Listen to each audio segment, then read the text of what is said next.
Thomas Fröhlicher, bonjour. Vous avez pris récemment la direction de Rennes Business School. Alors, au bout de ces quelques mois d'analyse, d'audit, de rencontres, quelles sont vos premières impressions? Oui, effectivement, je suis arrivé donc en janvier, ça fait quelques mois maintenant, disons ça fait 6 mois. Première impression, une réputation pas usurpée sur un aspect, c'est le côté extrêmement international de l'école. Dans le passé, j'avais surtout l'habitude d'être toujours dans des réunions où quelqu'un était connecté à distance. Aujourd'hui, j'ai abandonné en partie la langue française pour passer en anglais. Mes comités de management sont en anglais, mes rencontres avec les professeurs sont en anglais, parce qu'on brasse ici une cinquantaine de nationalités, et donc la première politesse finalement, c'est qu'on ait une langue pour partager quelque chose ensemble. Alors, si on pouvait résumer en quelques mots l'identité de Rennes Business School, et puis surtout, quels sont vos projets pour les années à venir? On va dire, finalement, pour utiliser un mot courant, votre plan stratégique. Ouais. Oh, c'est un tout petit peu tôt pour l'annoncer, mais c'est vrai qu'il y a quand même quelques mots forts qui sortent. Bon, d'abord, il y a l'aspect multiculturalité. Moi, j'irais plutôt sur un sujet, sur le mot cosmopolitain. Enfin, il y a un projet qui se veut très cosmopolite, quoi. Donc, une mondialisation très heureuse et très diverse, quoi.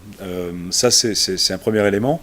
Le deuxième élément qui me paraît important, c'est une école qui aime l'innovation, qui a encore cet aspect très, très, très jeune, puisque c'est la plus jeune des écoles triple accréditées en France aujourd'hui. Cette jeunesse, je la ressens moi, dans une envie de faire des choses innovantes, et très marquée aussi par le caractère très technologique de la métropole rennaise. Le dernier sujet, c'est que finalement, cette image internationale doit nous pousser à construire quelque chose d'encore plus fort, et de se donner des sujets d'excellence. Je trouve que ici, tout le monde sait qu'il y a cette dimension internationale, mais quand vous créez une école internationale, c'est pour être en compétition avec les meilleures écoles internationales, et cette compétition-là se joue aussi sur des sujets de prédilection, des choses que vous prétendez être très très forts, et que vous proposez ensuite à vos étudiants, pas seulement dans les recherches académiques, mais aussi dans les enseignements. Alors, forte communauté internationale d'étudiants de nombreux pays, mais aussi quand même toujours des étudiants de classe préparatoire, des bachelors et des étudiants qui sont admis des cursus en admission sur titre. Oui, on a la chance d'être ce qu'on appelle une French Business School. Donc il faut jouer à plein finalement l'excellence dans le recrutement. Moi, évidemment, une des chances que j'ai, c'est que cette école sait recruter à l'international des étudiants depuis de nombreuses années, et on va pouvoir diversifier encore le nombre des origines. Et en même temps, il y a un travail de fond qui est en cours pour finalement, dans une stabilité du nombre d'étudiants qu'on recrute en France de classe préparatoire, travailler finalement uniquement la qualité du recrutement. C'est le projet qu'on s'est donné, et donc on est très attaché à travailler cette relation avec le monde des classes préparatoires aux grandes écoles. Alors, en un mot, si on parle de Rennes, de la ville de Rennes, que finalement un certain nombre ne connaissent pas, alors il y a toujours des idées peut-être un peu préconçues. Vous arrivez d'autres villes?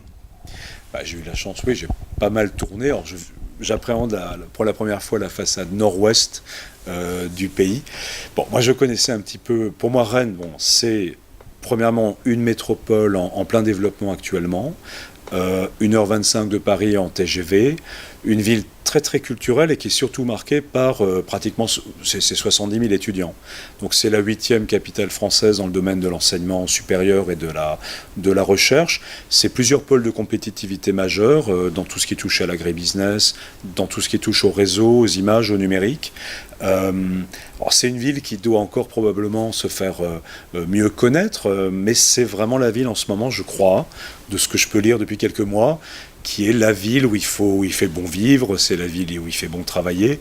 Il y a de très très très gros projets qui sont en cours de réalisation, certains qui ont été livrés récemment.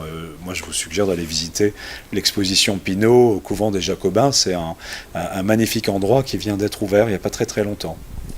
Thomas Fröhlicher, merci.